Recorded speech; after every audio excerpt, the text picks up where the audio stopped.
Hi everyone, welcome back to my channel. If you're new here, thanks for stopping by. I'm Carol and I'm glad to have you. So the holidays are fast approaching, right? We have Thanksgiving and Christmas coming up. So today we're gonna do a little bit of preparation for those holidays, as well as make a yummy pie filling that would be perfect for gift giving. We're gonna be making apple cranberry pie filling. Now I do have a non-canning version of this on my channel, and I will leave a link in the description box and an iCard for you if you are not a canner. You can make the pie from scratch and just it's basically the same ingredients, but it is a non-canning version of it, so I will leave that information for you. For those of you who are canners, this is an amazing recipe. It's really pretty and it's also great for gift giving. Now this recipe contains apples and cranberries, of course, but it also contains some delicious spices. We're going to be using some apple cider, and we are also going to be using some orange zest, which seems kind of strange, but it is so delicious in the background of this pie filling. You need 10 cups of peeled quart apples cut into 1/2-inch slices. It's approximately 5 pounds of apples. You need 2 cups of fresh or frozen cranberries, 1 cup of water, 2.5 cups of apple juice or apple cider. I used apple cider in this. 2.5 cups of sugar. You need 2/3 of a cup of ClearJel cooking starch. Now, I get mine, this is not something you typically find at the grocery store. I always order mine off of Amazon. I will leave a link for you in the description box below. I do use Hoosier Farm. You just want to make note that there is instant ClearJel, and there is also cook type. You want to make sure you are using the cook type ClearJel. This is a modified food starch that is safe for canning, and it is the only one safe for canning. So please do not substitute regular cornstarch or flour to thicken your pie filling if you're going to be canning this up. We need, as I mentioned, the zest of 1 orange. I used 1 large navel. Ball doesn't specify how big the orange should be or how much in teaspoons the zest should be, so I just used 1 large navel orange.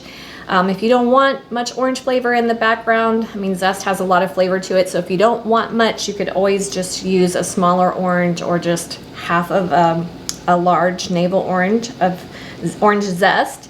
We need 1/8 of a teaspoon of ground cloves, 1/2 teaspoon of ground nutmeg, 1/2 teaspoon of ground ginger, 1 teaspoon of cinnamon, a pinch of salt, and 1/4 cup of lemon juice. I'm going to bring you in close and we're going to get started.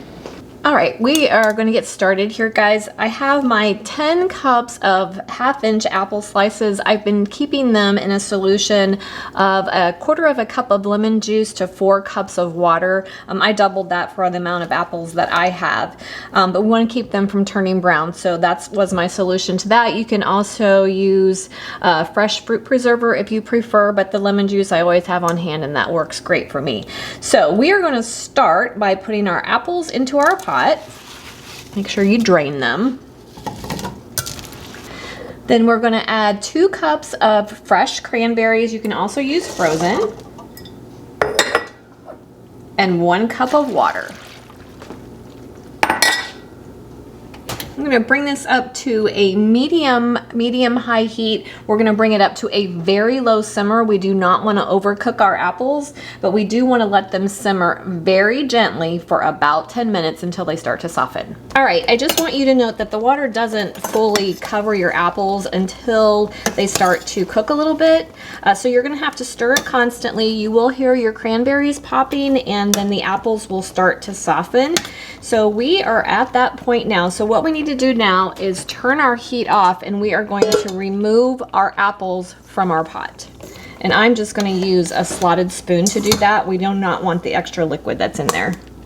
Now in our pot, we are going to create the goopy part of our apple pie filling. I've got 2.5 cups of sugar, 2/3 of a cup of cook type ClearJel.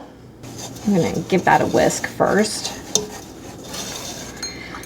The zest of 1 large navel orange. I have 1 teaspoon of cinnamon, 1/2 teaspoon of ground nutmeg, 1/2 teaspoon of ginger, and 1/8 of a teaspoon of ground cloves, and a pinch of salt. Those are our seasonings or our spices. And to that, we are going to add 2.5 cups of apple cider or apple juice. We're gonna whisk all that together, and we are going to bring this to a boil over medium-high heat. All right, we wanna stir it constantly until it starts to bubble and thicken, and we're getting there right now. A whisk works really well here. All right, once it starts to thicken, we are going to add 1/4 cup of lemon juice, bring it all to a boil, and we're gonna let it boil for 1 minute. All right, after a minute, we're gonna remove it from the heat. All right, and now we are going to gently fold in our apple slices.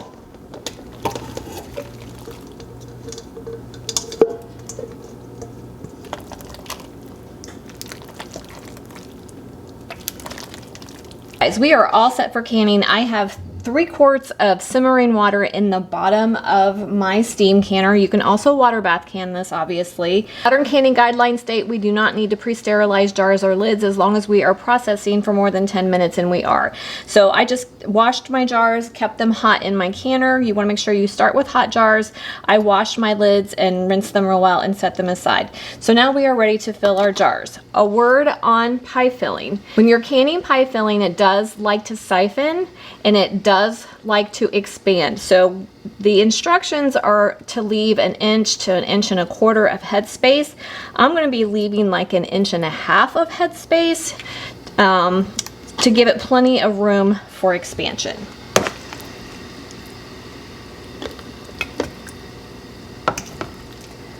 This pie filling is so pretty. All right, so once you have reached your 1.5 inches of headspace, you're going to use a debubbling tool, plastic butter knife, or chopstick to release your air bubbles. So just make sure you poke around your jars. And you want to do it really well with pie filling.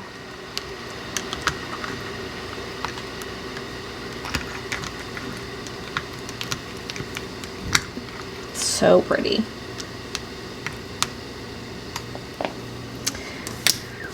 All right, then I'm going to take a paper towel dipped in white vinegar. You want to make sure you clean your rims really well. We don't want anything interfering with a good seal.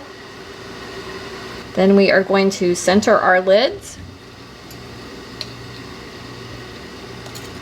and add our bands to fingertip tight. All right, guys, Ball's recipe was pretty much spot on. I got 3 quarts plus a little bit extra. If you had filled them clear to the 1 inch, I wouldn't have had anything left over. So this recipe is like on the money. I have the 3 jars in my canner, in my steam canner. I have my heat up to high. I'm gonna bring it up to temperature. Once we get into the green zone, I will start my processing time. If you are water bath canning, you wanna make sure the water in your pot covers your jars by at least 1 inch. And you wanna bring it to a full rolling boil before you start your processing time. We are going to process for 25 minutes. Make sure you adjust for your altitude. I will leave an adjustment table in the description box below. Once you get up to temperature and you start your processing time, I just want to note you want to adjust your heat just to maintain staying in your green zone on your steam canner, or just maintain a full rolling boil if you are water bath canning. Okay guys, we are all done. I processed for my 25 minutes. Make sure you adjust for your altitude, but I wanted to tell you that I did, Callie's playing. Sorry for that background noise. My kitty is playing with one of her toys. Anyway, I allowed for extra time in my canner to cool down to kind of help prevent with siphoning and oozing. Pie fillings tend to like to ooze out of the jars, especially if you're not careful with headspace. However, I wanted to show you not only how beautiful it is, but that I had absolutely no oozing. My jars are completely clean. So that headspace was perfect, but can you see how much it expanded? I left a very generous 1.5 inch headspace, and look how it expanded, but I didn't have any oozing. So I am very happy with how that turned out. So make sure you are very careful with your headspace. If you want to be on the cautious side, you could even go up to 2 inches. 1 3/4 inches somewhere in there. Just be generous with your headspace and it will prevent siphoning and oozing of your pie filling onto your jars. So I hope you enjoyed coming along with me today. If you guys have any questions or comments, make sure you leave them for me in the comment section below. Don't forget to like, subscribe, and share, and I will see you next time. Have a fantastic day.